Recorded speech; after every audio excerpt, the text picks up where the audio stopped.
Welcome back to the Deep Dive, where we transform complex source material into the sharp, actionable insights you need to be truly well-informed. Today, we're navigating the world of massive international construction. Think bridges, power plants, huge infrastructure projects. And it's all governed by a document known globally as the FIDI Conditions of Contract. That's right. We're pulling the curtain back on the FIDI 2017 edition, focusing specifically on the general obligations and responsibilities of the contractor. And this isn't just about reading rules, it's about understanding the high-stakes legal framework that dictates, well, who carries the risk on these multi-billion-dollar projects. Our mission today is to decode the single most important element of the contractor's job in this design-build environment, and that is risk allocation. We're going to reveal how the FIDI contract is engineered to transfer maximum operational, financial, and legal risk onto the contractor. It really turns them from a mere builder into the ultimate guarantor of the entire project's success. That's the absolute core theme. These clauses, they establish not just what gets built, but how performance is secured, how stability is legally mandated, and, the surprising details about site safety and coordination that are often buried deep in the language. Let's start with the absolute foundation then, subclause 4.1, the general obligations. So obviously, the contractor must execute the works according to the contract, but FIDA attaches this profound liability known as fitness for purpose. And this is that massive liability swing you just mentioned. The obligation goes far beyond just building according to the drawings. The completed works must be fit for the purpose that's explicitly defined in the employer's requirements. And if there's nothing defined, Then the works must be fit for their ordinary purpose. can you give us a vivid example of how that liability can sting? Sure. Imagine you're contracted to build a commercial port. The drawings are followed perfectly, the concrete's sound, all specs are met. But if the employer's requirements said the port must handle specific post-Panamax supertankers, and the finished depth is just slightly inadequate for those vessels, that's a failure of fitness for purpose. The work is structurally perfect, but it's functionally useless for the defined need, and that liability rests solely with the contractor. Wow. So it's the contractor's job to foresee and incorporate anything necessary for a functional result, even if it wasn't spelled out detail by detail in the plans. Exactly. Their responsibility extends to any work necessary for the stability of the works, or for the safe and proper operation of the finished product. Even if those specific elements were just omitted from the contract documents, it demands absolute operational foresight. That puts tremendous pressure on how they manage their construction methods then. It does. The contractor is wholly responsible for the adequacy, the stability, and the safety of all construction methods and operations. And furthermore, if the engineer, who is the employer's representative for technical oversight, if they request details of the proposed arrangements, the contractor has to submit them. And they can't change things on the fly. No. Crucially, you cannot make a significant alteration to those methods without first submitting that change to the engineer. Okay, so if the works are the finished product, the contractor's representative under 4.3 is the face of that operational liability on site. This isn't just the site manager, right? Not at all. They are the linchpin. They must be qualified, experienced, competent in the main engineering discipline, and, importantly, fluent in the contract's communication language. But the clause that really stands out is the physical requirement. Yes.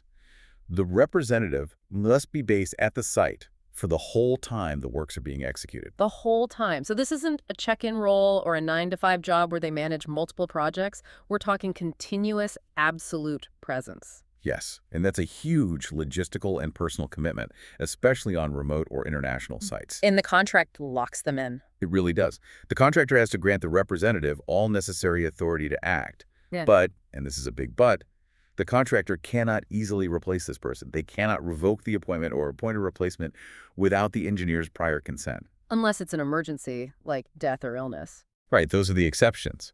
But otherwise, it significantly limits the contractor's internal management flexibility. You're essentially stuck with the individual the engineer approved. Which adds another layer of external oversight. It does. And while the representative can delegate some powers, there's a line they cannot cross. They can't delegate the authority to issue or receive notices, which are the formal legal communications, or the authority to receive engineer's instructions. So the really important legal and directional stuff has to stay with them. With that one person who is accountable on site. Exactly. If the representative is the physical face of liability, let's talk about the financial guarantee that backs it all up. The performance security. This is in 4.2. It's basically a substantial financial insurance policy the contractor has to post. Precisely. It's pure financial protection for the employer, assuring them that if the contractor defaults, there is immediately accessible capital, and the contractor must deliver this security, usually a bank guarantee or a bond, within a really strict timeline, Which is? 28 days after receiving the letter of acceptance. And it has to stick around for the long haul. Oh, yes. It has to remain valid and enforceable until the issue of the performance certificate and the clearance of site. And just to remind you, the performance certificate is usually issued after the defects notification period. That's right. It signals the formal end of the contractor's responsibility. Yeah. So this financial guarantee, it covers the entire construction and maintenance phases. Now, construction projects rarely stay on budget. So there's a specific clause that triggers an adjustment to this security if the cost changes a lot. What's that magic number? It's the 20% trigger.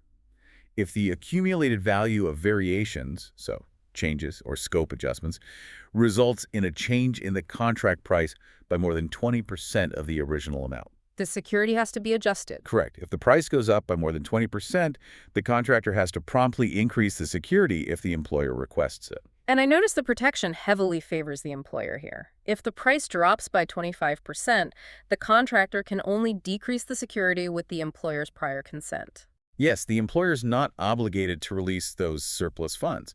It's risk management 101 for them. Okay, so the really sensitive issue. When can the employer actually make a claim against this money? FIDIC restricts this pretty heavily. It says the employer shall not claim except for specific, serious defaults, which are all listed in 4.2.2. Let's walk through those failure points. They seem like crucial indicators of when a relationship is really broken down. Okay, first, a technical failure. Just failing to extend the security's validity. That lets the employer claim the full remaining amount. It's a defense mechanism, really. To stop the security from expiring mid-project. Exactly. Second is failing to pay money that's due after a formal ruling. So if a dispute resolution process, an agreement, an arbitration award says the contractor owes the employer money, they have 42 days to pay it. If not, the employer can claim. And third, failing to fix a problem that the engineer has flagged. That's right. Failure to remedy a specific default that's been stated in a formal notice to correct within 42 days is a claim trigger. And then you have the ultimate failure, circumstances that entitle the employer to just terminate the contract entirely for contractor's default. So it's reserved for non-payment, major non-compliance, or existential contract failure. But there's a powerful counter-protection for the contractor here. What happens if the employer claims the money wrongfully? This is a major clause for preventing abuse.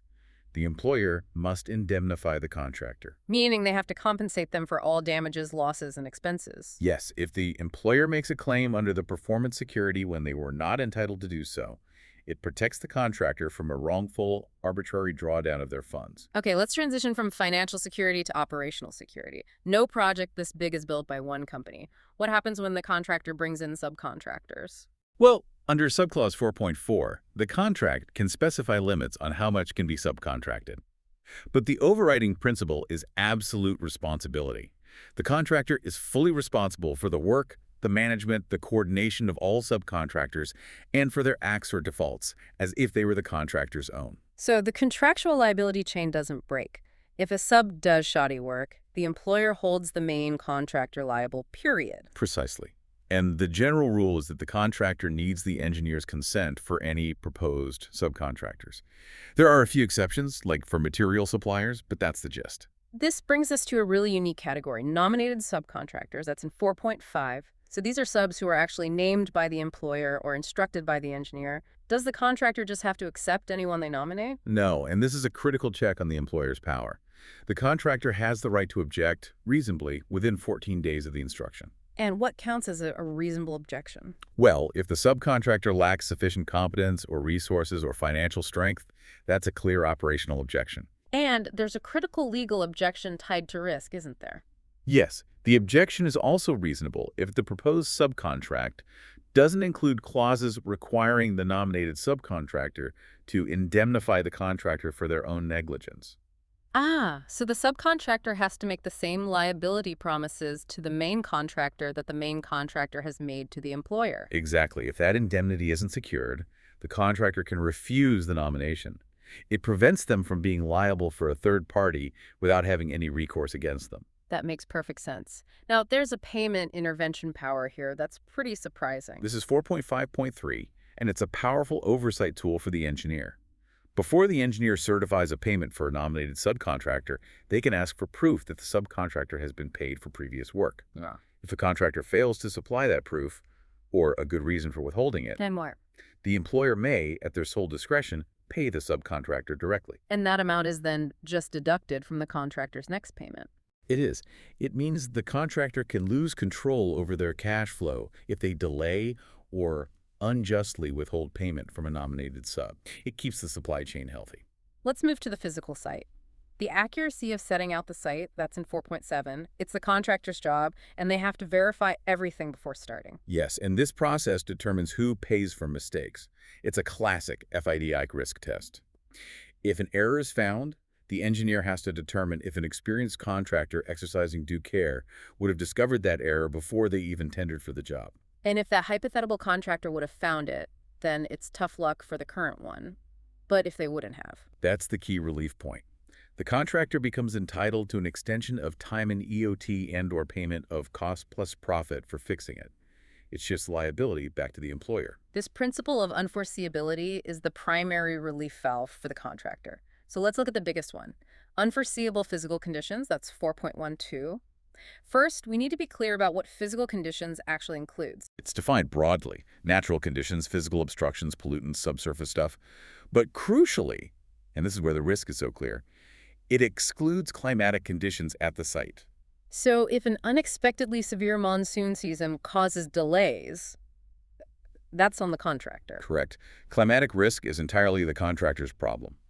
But if they hit, say, unexpectedly hard bedrock or ancient uncharted utility lines, that could be an unforeseeable physical condition. So what's the procedure when they find something truly unexpected? Immediate notification. The contractor has to give a notice as soon as practicable. This lets the engineer inspect the conditions before they're disturbed.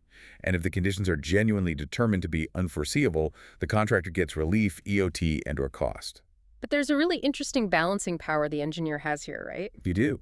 The engineer can review if other physical conditions in similar parts of the project were actually more favorable than foreseen. So say softer soil somewhere else that made digging easier. Exactly, to balance the cost of the unfavorable discovery.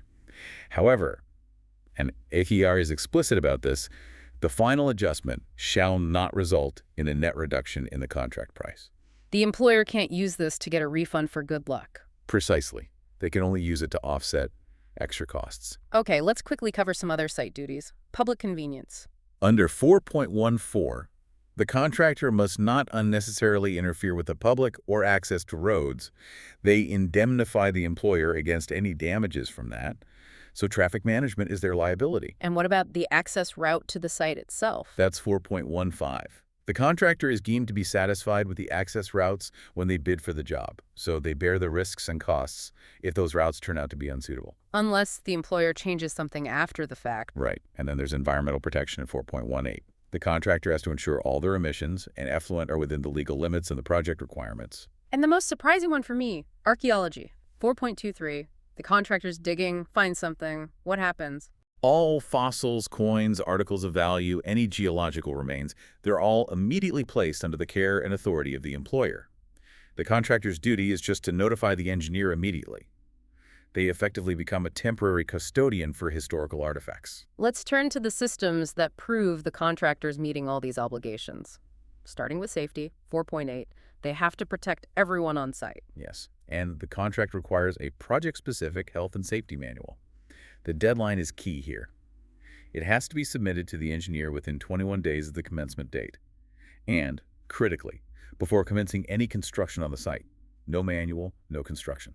And in the worst-case scenario, like a serious accident.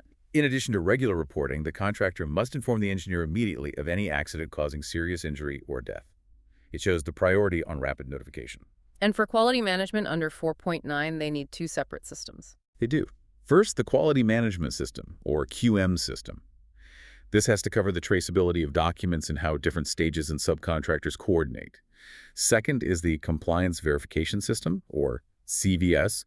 This is how they demonstrate that the design, materials, and workmanship all comply with the contract. Does having the engineer approve these systems offer the contractor any legal protection if something fails later on? Zero. None. Yeah. And this is an explicit vital protection for the employer. The contract states that compliance with these systems does not relieve the contractor from any duty or responsibility. So the buck absolutely stops with the contractor. Every time. Finally, let's talk documentation. The progress reports in 4.2, they're required monthly. Yes, within 7 days after the month ends. And they are exhaustive. Charts, detailed descriptions, safety stats, and mandatory photographs and/or video recordings of progress.